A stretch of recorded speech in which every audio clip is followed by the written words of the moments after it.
Hey guys, today we're taking the express train to Browtown, okay? I don't have makeup on because I'm real. I don't have makeup on because I wanted to do a video basically just going in depth to different types of brow products. So we're going to do dip brow and then wipe it off, and pencils and powder and soap and all that kind of shit. And then, you can just go from there as to what brow thing works best for your needs. Okay, let's do this. I changed my lens for your viewing pleasure. Let's start with a classic, shall we? Let's start with a brow pencil. So when it comes to brow products in general, rule of thumb, if you feel like your brows always look too intense, instead of choosing the shade that matches your brow hairs perfectly, go a shade or even 2 shades lighter than that, and just make sure that, the undertone looks okay on your skin and it doesn't look bizarro. And then you're pretty much set. So I'm gonna take my little Hourglass Arch brow pencil, and I'm just going to start at the front of my brows here. And I'm going to just do little tiny flicks to start filling in. So what I like to do is go through with a minimal amount of product first, and then brush it out and see where I need to go back. So even though I might feel like this isn't enough product, I'm gonna stop and relax and take my little spoolie that's on the end of my brush here and just brush through that product in the direction that my hairs grow in naturally and see what I'm kind of left with. So if there's an area that I feel like needs a little more attention, like for me, whoops, I need to be a little bit further away. So for right in here, for me, I always need a little bit more product, and I know that. So I'm gonna brush this up first, knowing what I know now. And then I can go back in, and if I really want to make that more pigmented and intense, I can kind of brush that product on in the opposite direction, which sometimes just kind of pushes against that hair so that you're able to get all up in there and make sure that you're depositing that pigment where you want it. And same thing, after every single time that I put in product, I just finish with brushing it out. What I like to avoid doing is just kind of doing one stroke, even in this tail area, just continuing to feather it in rather than like actually drawing on a brow shape, because it's a lot harder to kind of blend out that product unless you're going for a more like structured, intense brow and that's just what you like, then perfect. But if you want a more kind of natural looking brow, just flicks all the way through, blend out your product, and then you can kind of use a clear brow gel to set it to make sure your brow hair doesn't go in a freaking wonky direction. And that's basically it for the pencil. If you feel like you messed up with any of these products, my favorite way to clean up is by taking a concealer that has, as a concealer brush rather, that has like a straight edge like that, and just grabbing concealer like right on the very, very edge of that brush and going underneath and just cleaning up as you need to. You can do this as well with like a small little eyeshadow brush. Like I might end up using, like you could use a small little flat brush like that to kind of go in and clean up with like an eyeshadow if it's just something light like a product like powders or pencils. With dip brow, you'll probably want to go in with concealer just because it is like a more pigmented, intense product. But usually with powders and pencils, it's easy enough to clean up just using like a highlight shade in eyeshadow powder. So I just put a little bit of brow gel through my brows, and then I'm taking like a clean spoolie and I'm just kind of swiping through to get rid of any excess product that may have built up. So here's the finished pencil. Here's my brow before. Pencils I would recommend for people typically that either have kind of a difficult time or don't want to like waste time with like brushes and stuff like that, and you maybe have struggled with brows in the past. Brow pencils are like the easiest in my opinion. And they're not generally wildly pigmented like a dip brow might be. So it's a lot more kind of user-friendly in that regard. I prefer to use brow pencils on people that already have like a good amount of eyebrow hair, not people that, you know, are maybe lacking in that area. So if that sounds like you might enjoy a pencil in your life. Let's move on, shall we? To powders. I love them. Okay. I use powder for my brows basically every single day. I use a mixture of like a tinted brow gel and a powder just for like hold and just because I like how it looks the most. Powders, I think, can be pigmented enough even if you don't have a ton of brow hair going on, or if you do need to like really build up that color, maybe if your brows are like particularly light in comparison to your hair color. I'm gonna start with my tinted brow gel. This is the M Cosmetics brow gel in the shade Blonde, and I'm gonna put this through my brows first. So again, just kind of going in the direction that my hair grows in. The one thing you don't want to do with these brow gels is really press it against your skin, because I'm not touching my skin at all right now. I'm just literally grabbing those hairs. And that's it. If you feel like you went overboard with the brow gel, you can always go through with a clean spoolie and just kind of quickly swipe through. So if you're somebody that already has like a good amount of hair, but you feel like you just want to like define it more or have it be more kind of like just placed basically, you could totally use a tinted brow gel. You can kind of see the difference there. And a lot of the times if I'm wearing like a no makeup, I will just put a tinted brow gel through, and that's, you know, a lot of the times enough for me if I'm going to the gym, but I still want my brows to look fly. Tinted brow gel is where it's at. Also, you could go in with just a powder if you wanted to, but I really like this combo because I think that it just looks like the softest and the best to me, because I want to emphasize the brow hairs that I actually have first, rather than trying to like build those out with a powder or a pencil or whatever. So this is what I think looks like the best. So I always put that tinted brow gel through first, and then I'm gonna go in with my brow powder. I'm gonna use only the light side, and then if we need to go in with a darker shade at the very, very end, we will do so. And I'm taking my Anastasia, my Anastasia number 14 brush for this. Same thing, I'm starting at the center. This is not the center, this is the front of my brow. I'm starting at the front of my brow, and I have the tiniest little amount of product on my brush, and I like to kind of pick it up right at that tip and then just flick it on. I don't like to load up a ton of product and then have to mess around with trying to kind of like spoolie it out later. So I always start lighter, and I'm barely touching this product to my skin. Powders I like because it kind of gives you the opportunity to still add some like bulk and length even to your brows, but it still ends up looking really, really nice and soft. And when you go through and brush out that product, it just looks really nice and diffused. It doesn't look intense. Any kind of cream product is going to be a little bit more finicky. So whether that's a pencil or a dip brow kind of like pomade situation, it's always gonna look a little bit more intense. So again, if you're somebody that doesn't want to like have to mess around with their brows a ton, or you just feel like they always seem to end up looking too intense, I would go for a powder. And you can always, again, go for a powder that's lighter than your actual brow color, which this one is quite a bit lighter than my brow color. So sometimes, like in this area, you can kind of see that there's just like, it's just a little bit lighter there. I just have less hair. So I'm picking up the tiniest little bit of that darker color, but I'm just dipping back and forth between those two rather than going right into that dark. And then I'm going to just apply the tiniest little bit of that.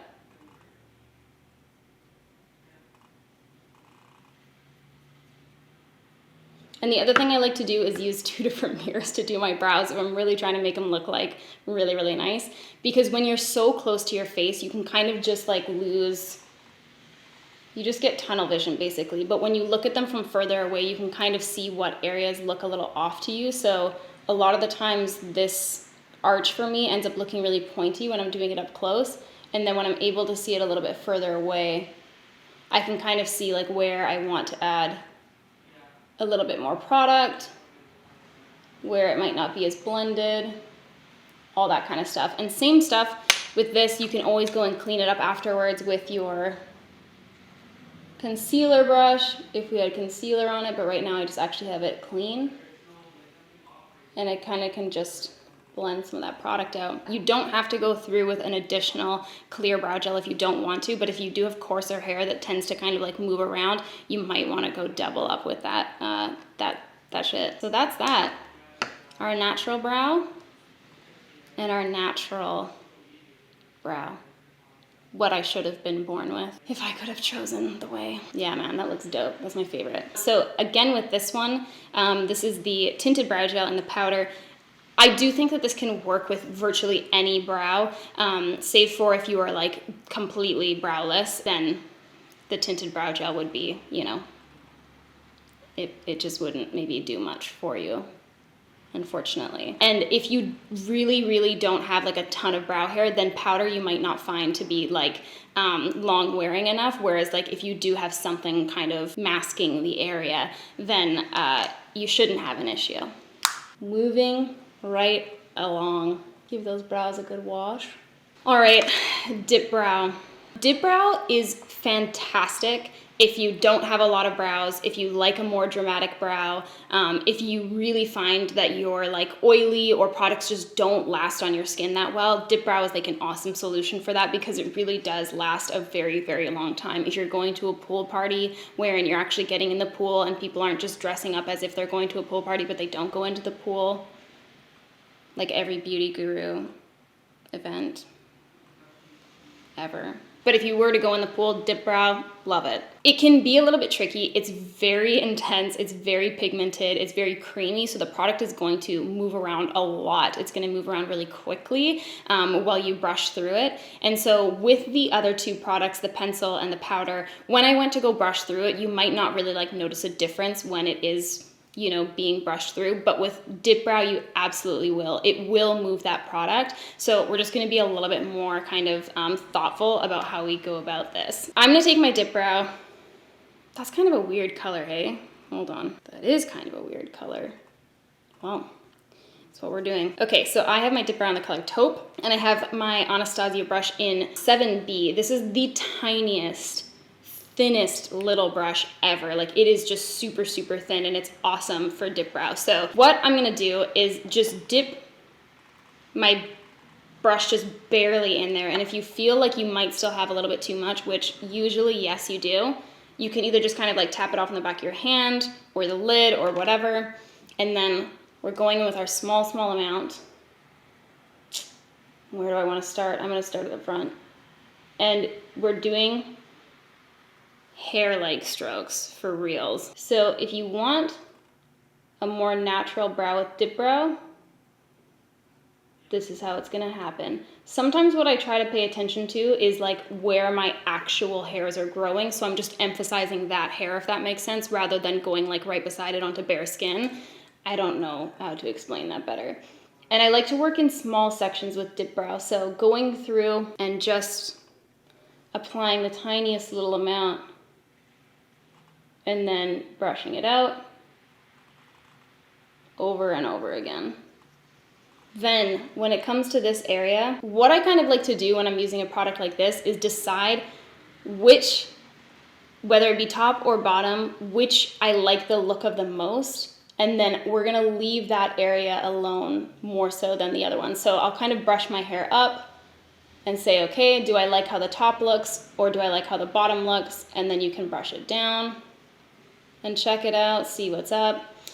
The reason being is I like to kind of focus the harsher line, so to speak, on the area that you want to be more dramatic. So let me explain here. So if I want these to look a little bit more natural, for instance, I'm gonna leave the tail, like the bottom part, a little bit more alone. So I'm going to just go through with our hair-like strokes down there. And then up here is where I can start adding in a little bit more of that bulk of product. And then I'm gonna brush down from that product rather than brushing up and moving it away. So brush down first brush it in towards your brow, and then I'm going to brush up afterwards. I don't know if any of that makes sense. If you can kind of see, I don't know if you guys will be able to or not. Down here ends up looking a little bit more soft because that's where we did like our hair-like strokes, and then we went in with a little bit more product to make it look intense on that area there. You can also, if you like the way your hair looks on the top area, you can go on the bottom and do more of like a line and brush into upwards into the brow rather than going from like most product at the top there. To me, this makes the brow look more balanced if you have just the top or just the bottom as your more hair-like strokes, and then the other side being the more intense, like bulkier amount of product, rather than having like a perfect line on the bottom and a perfect line on the top, which always ends up looking really intense. And again, if that's what you're kind of going for, then perfect. It's gonna be a lot easier. But if you do kind of want a more natural look that's going to wear a really, really, really long time, that's how I like to go about my dip brow situation. And dip brow is also really nice for people that, you know, don't have a lot of brows, because you can go in and really draw on that missing volume. And that's how I apply my dip brow. Again, as always, you can use your little concealer brush. I wouldn't opt for doing the eyeshadow powder one personally with dip brow, just because it's usually a little bit too intense for that. But that's our dip brow. I love it. Man, I actually kind of miss dip brow a little bit. So there's the difference between, let me brush this brow up so they look more kind of symmetrically arched. Anyways, that's our dip brow, and hopefully you like it. Let me show you what not to do with dip brow. Well, again, unless this is the look you go for, but this is what I would avoid doing. So right now it looks pretty natural, so to speak. It doesn't look really intense. It doesn't look overdone. And I added the most product up at that top and then just kept it nice and feathery down there, rather than going in and doing just like a line of product like this. Oh, what I should have done was done the other brow nice and natural. Well, I guess I still can. Okay, let's do this. So if you like a more intense look, then by all means. I still like to go through and brush it out, even if that was what myself or the client was going for. Also, I like to like furrow my brows when I brush them. I don't know why. I have no excuse for that. So because I'm not actually wearing any makeup, I'm gonna clean up that more intense side with my concealer brush and makeup remover. So I don't need a ton of makeup remover on there, but I do have a little. I mean, I will say there's something really satisfying about like a really intense brow like that. So that's the really intense way. Let me now go in and do this lightly. So if you've picked up too much product, you don't want to go in with a spoolie right against your skin and like brush all of that product out, because you can kind of end up just moving too much product everywhere else into your brow. What I like to do is almost hold it like perpendicular to my eye instead, my eyebrow, and just use the tip of that spoolie so that you're having a way smaller amount being kind of diffused. So if you think about it, like you are doing these tiny little hair strokes and then you're using this massive spoolie to brush it out, instead of doing tiny little hair strokes and then using a tiny little brush to blend it out in the same way. If you also feel like you end up making your brows look too thick, I mean, brushing down is gonna help that a lot, I think you guys will find, but also you can kind of take it down, like let's say your natural brow is like here, instead of going right over top of where your natural brow is, go down just a little tiny bit so that when you are blending, you're not gonna blend it outside of like, you're not coloring outside the lines, you know? The other thing with dip brow and the reason for working in smaller areas is when dip brow sets, it's pretty much fucking set. So if you were to go through and do your hair like strokes all the way through your brow and then try and brush it out, you might have a harder time brushing out the area you started with because it's already started to set. So just keeping it in tiny little areas. I usually kind of break up my brows into threes. So I have my front half, my center half, and then my tail that I'm working on. And then I'm gonna go through with brow gel for this side. I can do a little bit on the other side too. You won't see a huge difference in like brow gel in the area where we have like a ton of product applied, just because the hairs are like barely visible at this point. But on the more natural side, you kind of will be able to see a bigger difference with that brow gel applied. And same thing with brow gel. I like to look at it from far away because sometimes you can end up brushing some brow hairs into a weird fucking position that they don't need to be in. Or you can even end up brushing them kind of too much together where they're clumped, and now it kind of looks like thicker or darker in one area, as if you had like almost over applied like your color product in that area. So it's nice to just kind of get a little bit of a further look so you can see if you need to brush it out differently. And also sometimes like I'm able to, if there's like an area where it's almost like a little bit of a bald patch, sometimes I'm able to like sort of toupee the situation and pull brow hairs into a position that sort of fills that gap almost. So, well, you can't fucking see it now, but over here, just like on the bottom half, sometimes there's areas where like my brow hair just naturally grows like it's straight, oh, it's just growing up for no reason, and then back down to straight. So I'll kind of just like pull brow hairs from other areas and like lay them in that area. There you have it. Here's sort of the difference between the two. So this is our more natural side where we focused the majority of the product on the arch at the top, and then we kept the bottom a little bit softer and did our hair like strokes in that area. And then our more intense version, which is just kind of doing like a straight line brushing upwards and then a straight line on the top brushing downwards. Both, you know, do the trick. It just depends what you're going for. For me and how I wear makeup these days, I find that I always opt for a lighter brow and a more kind of like diffuse natural looking brow because it's just what I prefer. I used to do like more intense makeup and I loved the look of a really like sharp defined brow back in the day. But that ain't me anymore, dog, you know? So this is where I'm at. Just look at that. I look angry. I look intense.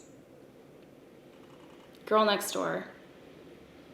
I might kill you by accident. Let me walk your dogs. I was gonna say eat your dogs, but that's like going like a little too intense. Killing you isn't intense. Eating your dog is fucking crazy. Those are our dip brows. And let's take those right off and go to another one of my favorite techniques, the soap brow. Everyone should try soap brows at least once in their life. I understand if you don't want to do it every day, but it is a miracle. So dip brow again. Dip brow is good for like basically anything. I wouldn't probably use dip brow on a client if they were somebody that already had a good amount of brow hair, unless they were people that like just notoriously like products don't last on them. They have like particularly oily skin, etc. Then I might go in and mess around with dip brow. But if you do have a lot of brow hair and products seem to last on you fine, you have drier skin, whatever it may be, brow pencils, brow powders, brow gels, tinted brow gels are a lot less time consuming than dip brow can be. There's just less of a chance of issues. For my soap brows, I'm gonna be using just super cheap soap. I use Dr. Bronners Bar Soap. You can get it at Target for like $3. Canada, you can get it virtually anywhere, but Walmart, I'm pretty sure it's at too. I'm gonna have a little spoolie. You can use water, you can use a setting spray, and I'm just going to wet my bar of soap. And then I just kind of like rub my spoolie around in it. And then I don't leave it with all this crazy fucking amount of soap on it. I sort of like press it against my soap to get off that product, a lot of that product. So there's a really even amount of soap for the most part. There's not like a ton of clumps like we have right here. Going on the side that's non-clumpy, I'm gonna take my soap. And I'm going to, again, just barely touch that. We don't have to get it on our skin or do anything crazy like that. And I'm going to reattach this brush because it's falling apart, literally. I'm gonna go through and really lay those hairs exactly how I want them. Soap brows is like the most incredible technique. It wears so well. It looks beautiful. If you have brow hair but you don't have a ton, this makes it look like you have way more hair than you do, and it also just separates them so nicely. Like, I don't know what it is about it. Brow gel wishes, frankly. So right there is where I have usually a little bit of a gap, so I'm just kind of pulling hair from right beside it and laying it right over top of that area.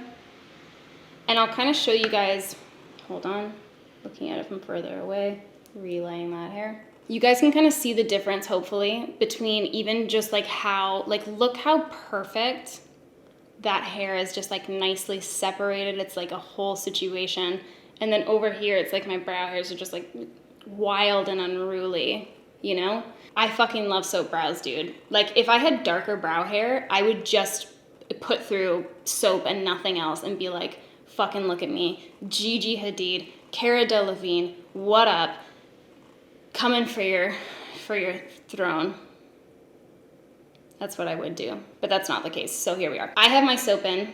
This does set as well once the soap kind of like dries, and it becomes pretty fucking solid. Like it's hanging in there. So I let that dry before going in with my next product. So sometimes what I'll do, because I do my brows after foundation, which is the correct way, fight me about it, but I do my brows after foundation. So a lot of the times what I'll do is put my soap through and then go on and like do my contour, bronzer, or whatever, and then jump back and do my brow. So that's pretty dry. We're good to go. I'm gonna use a powder for this. You could use dip brow for sure if, again, like you have oilier skin or you want a more intense look, but I think powder does the trick just fine. So I'm gonna jump back to my Anastasia number 14 brush. Gonna take my lighter powder there. And this is where you really want to be specific about doing your hair like strokes, okay?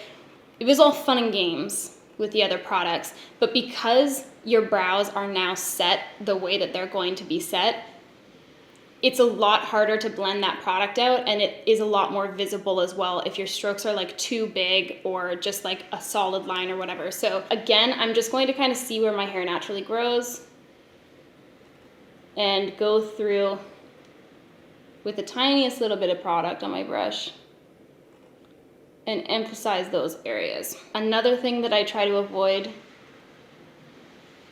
if I'm going for a more natural hair look is to just do like perfect like do lines that are exactly the same amount of space. I kind of try to do like, you know, a couple over here and then like skip a little bit and then do a little here and fill them in that way. So again, I'm gonna take just the corner of my spoolie, and this time I'm doing that just so that I'm not disturbing our little settled nice hair. It's there, it's just like relaxing. No need to wake it up, you know? So we're not going to disrupt it by going through with our big friggin' spoolie. Going through, barely touching that product. And when I have my brows done with soap, a lot of the times I don't feel like I need to apply nearly as much product as I would normally with a powder. I kind of just like can see it from further away, and I can just like basically touch my brush to those areas where I can see that it's lighter, and then I just like leave it. It's not like a huge production. Soap brows can actually be really, really quick when it's all said and done. That's about it, man. And oftentimes, because I'm applying such a small amount of product and it's applied so lightly, I don't even really have to go through and brush out, you know, towards the tail end. At the front, you're gonna be able to see more visibly like harsher lines because you're going through with those kind of hair like strokes, and it's generally a little bit, we have a little bit less hair towards the front, so it's gonna be more visible. Same thing, I can just kind of diffuse that line with a little bit of makeup remover. So if you did over apply product in that kind of tail area, or anywhere for that matter, you can definitely go through with like your spoolie. I would just take that tiny little tip, but just know it just disrupts the whole pattern you set up a little bit. But you can always go back through with a little bit more soap. The only thing is that if you go through with soap after putting product through your brows, like let's say you wanted to put down your powder first and then do your kind of soap thing, first of all, I feel like you almost always over apply product initially, because Once you have the soap down first, you can see really, really clearly where you need to fill in, and only fill in those areas if you want to keep it like looking natural. But if you do the powder first and then do your soap, sometimes it will wash away the product. Like it will just kind of move that product around, because at the end of the day, it is a soap. So there you go. And just to answer any questions about that you guys might have, no, it doesn't get sudsy. Unless you're doing something really like you just went off the deep end with the soap, it shouldn't get sudsy. And it does wear really well. It doesn't get into your eyes. It doesn't drip down and get into your eyes. And I don't ever have like any kind of reaction to it either from having like soap on my skin that long. The Dr. Bronner stuff is like really chillin'. It's not intense. I would probably avoid, if you do have sensitive skin, any kind of soap that has fragrance in it, just so that you're not like sitting there with fragrance like that close to your eyes and on that kind of more sensitive skin, like being your face, for hours and hours and hours. Just a thought. And I always use a bar soap. I don't like liquid soap with this. It's not the same for me personally. So that is my favorite brow technique probably. Damn, it looks so good. Like when I just like go through the extra little effort of doing soap brows, I always appreciate it. Fuck man, that looks so dope. And then there's my normal brow. Stupid, just fucking stupid brow. I hope this video was like helpful for you, but it might not have been. I don't know if you learned anything new. I hope you did. That's it. So I would recommend soap brows to virtually anyone. They're so good. Unless you had no brow hair at all, then yeah. That's a tricky one. That's a tricky one for sure. But they're so good with people that have lighter brow hair. If you don't have like a ton of volume, like you just don't have a ton of brow hair, it's awesome. If you do have a ton of brow hair, it's awesome. It holds it really, really well, and sometimes better than like a gel will. And it just, I don't know, it's just such a good fucking look. IMO. All right, you guys, that's all she wrote. I hope that that was somewhat helpful for you. I hope there was like a couple little tips in there that, you know, brought it home for you, and that your brows will be magical from here on out. Brows are a good time, man. I feel like they make the biggest difference in terms of makeup, but that's just my opinion. Thank you guys so much for hanging out and watching. I will see you next time. Peace out.